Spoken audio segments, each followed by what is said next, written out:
Πολύ σημαντικό οι ομαδάρχες να ελέγχουν τον κόσμο τους για το ατύχημα. Μη συμβεί ατύχημα. Πού είναι ο αρχηγός που φτάσει και χαθεί πουθενά εκεί πέρα και τον ψάχνουμε και δεν τον βρίσκουμε κτλ. Να ελέγχουν τον κόσμο, τον μετράμε, πού είναι ο τάδε, πού είναι ο τάδε. Έτσι για την ασφάλεια είναι πολύ σημαντικό αυτό το πράγμα. Έτσι. Πάρα πολύ σημαντικό. Λοιπόν, ερωτήσεις. Πότε θα φάμε.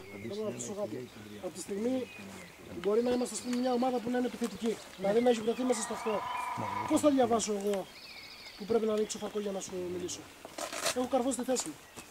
Εσύ είσαι ομαδάρχης. Για να δάσει πίσω. Θα πας σε ένα σημείο να ανοίξεις. Προσέξτε, αυτό δεν σου πει συνέχεια. Σιγά σιγά. Παιδιά, αυτό δεν σου πει συνέχεια. Δηλαδή το είσαι μέσα στο πεδίο, γίνεται η μάχη κτλ. Στείλε μου ενισχύσεις στο μέσα του πεδίου. Στείλε μου ενισχύσεις, κανένα πρόβλημα. Αλλά άμα κάνουμε μια καταδρομική το βράδυ. Ρωτάω γιατί. Προσέξτε, ή άμα θέλω εγώ να βγάλω μια καταδρομική κατά τη διάρκεια της μάχης. Προσέξτε. Κατά τη διάρκεια της μάχης, δεν πω, Γιώργο, πηγαίνετε από το εκκλησία, κατεβείτε κάτω σπίτι από πίσω. Δεν θα το πω έτσι. Θα πω αυτό το πράγμα. Θα πω η τάδε ομάδα κάνει εκείνο. Αυτό μπορεί να μην χρειαστεί καθόλου. Μπορεί να χρειαστεί 2-3 φορές μέσα στο μάχη. Πέρυσι χρειάζεται 3 φορές. 3 φορές μόνο. Όλες τις άλλες φορές μιλάμε κανονικά, έτσι. Είμαστε εκεί, θέλουμε αυτό. Τέλος. Δηλαδή για σημαντικές πληροφορίες είναι αυτό. Ή αν θέλω εγώ να πω κάτι, το οποίο δεν το καταλάβει οι αντιπάλοι. Δεν θα είναι. Σκηνή πάνω είναι. Ναι, εάν θέλω να κάνω κάτι ιδιαίτερο. Ναι, εάν θέλω να κάνω κάτι ιδιαίτερο.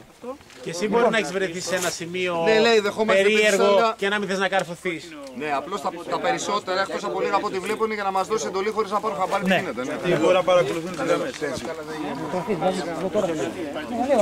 Τι μπορεί, το θεωρείτε δεδομένο. Λοιπόν,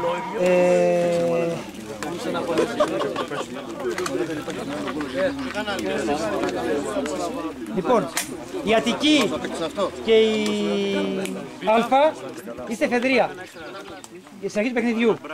Έτσι. Μην ξεχνάμε ότι έχουμε τα 3 φυλάκια. Είναι καλό να τα αξιοποιούμε. Είναι πολύ σημαντικό να τα υποστηρίζουμε και να μην τα χάσουμε εύκολα. Γενικά η πολιτική μας είναι. Η πολιτική του διοικητή σας δηλαδή, δεν είναι δική σας, δική μου είναι. Είναι αμυντική. Σήμερα. Διερευνητική θα έλεγα. Για την πρώτη 1-2 ώρες παιχνιδιού. Να δούμε τις δυνάμεις του εχθρού. Τέτοιο. Αλλά σας ξαναεπαναλαμβάνω. Το σημαντικότερο απ' όλα είναι να μου δίνουν οι ομαδάρχες την πληροφορία από το πεδίο. Δηλαδή, αν καταλάβω εγώ ότι υπάρχει κάπου κενό. Δηλαδή, αν μου πείτε από εδώ πέρα είναι 10 άτομα και εγώ έχω εφεδρείες ή έχω κάτι και τους κατάμε στο υπόλοιπο πεδίο, μπορώ να ξεχωρίσω από εκεί πέρα μια επίθεση και να σπάσω τη γραμμή αμυνάς τους. Έτσι. Επίσης, δεν ξεχνάμε, μέσα στο πεδίο υπάρχει ένα κουτί. Κανείς δεν ξέρει που είναι. Πού είναι? Κανείς δεν ξέρει που είναι από εσάς. Ούτε από τους άλλους.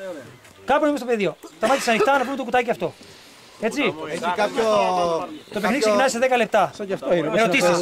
Υπάρχει κάποιο φωσφορούχο πάνω. Τίποτα. Είναι μέσα στο πεδίο, πέρα το βρείτε. Ερωτήσεις. Λοιπόν, οι αρχηγοί μόνο μαζί μου εδώ πέρα.